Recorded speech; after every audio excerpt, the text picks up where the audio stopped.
اعوذ باللہ من الشیطان الرجیم بسم اللہ الرحمن الرحیم سورہ اعراف کی چند آیتیں پڑھ رہا ہوں۔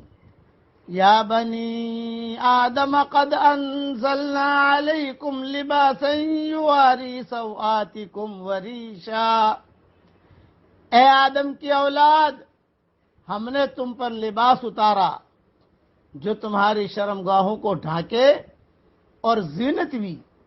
وَلِبَاسُ التَّقْوَى ذَلِكَ خَيْرٌ، اور تقوی کا لباس اس سے بھی بہتر ہے۔ ذَلِكَ مِنْ آیَاتِ اللَّهِ لَعَلَّهُمْ يَذَّكَّرُونَ، یہ اللہ کی نشانیاں، یہ اللہ کی نشانیوں میں سے ہے تاکہ لوگ غور کریں۔ یا بنی آدم لا یفتننکم الشیطان کما اخرج ابویکم من الجنة ينزع عنہما لباسہما لیریہما سوآتہما، اے آدم کی اولاد، شیطان تم کو بہکا نہ دے جس طرح اس نے تمہارے ماں باپ کو جنت سے نکلوا دیا، اس نے ان کے لباس اتروائے تاکہ ان کو ان کے سامنے بے پردہ کرے۔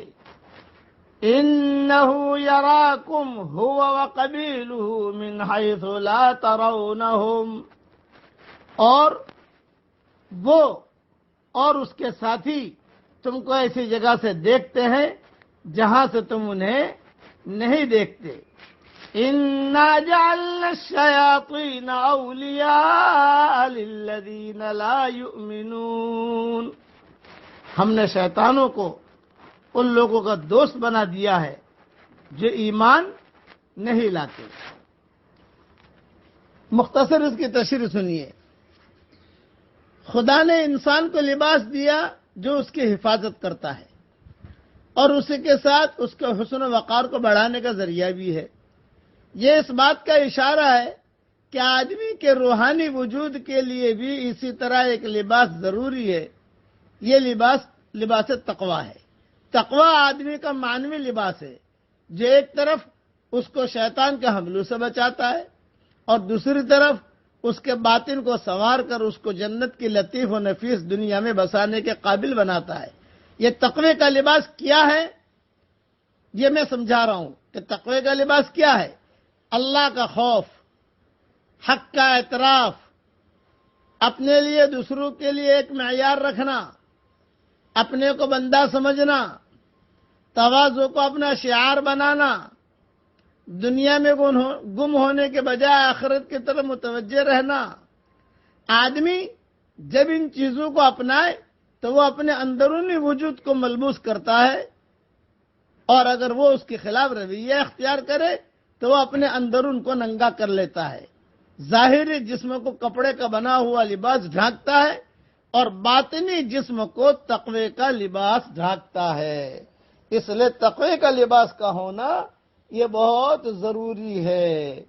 اور اس سے یہ بھی مفہوم نکلتا ہے، زیب و زینت، آرائش کے لیے بھی اگرچہ لباس پہننا جائز ہے، تاہم لباس میں ایسی سادگی زیادہ پسندیدہ ہے جو انسان کے زہد اور ورع اور تقوی کے مظہر ہو۔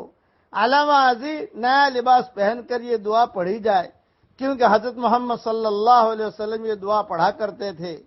الحمدللہ الذی کسانی ما اواری بہ عورتی واتجمل بہ فی حیاتی، ترمذی شریف میں یہ حدیث ہے اور ابن ماجہ میں بھی ہے۔ ترجمہ بھی سن لیجئے۔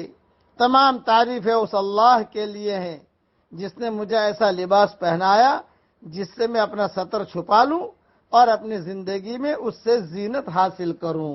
اللہ تعالی ہم سب کو تقوی کا لباس پہنائے۔ پڑھیے میرے ساتھ، اللہم البسنا لباس التقوی، اے اللہ ہمیں تقوی کا لباس پہنائیے۔ آمین۔ وآخر دعوانا ان الحمدللہ رب العالمین۔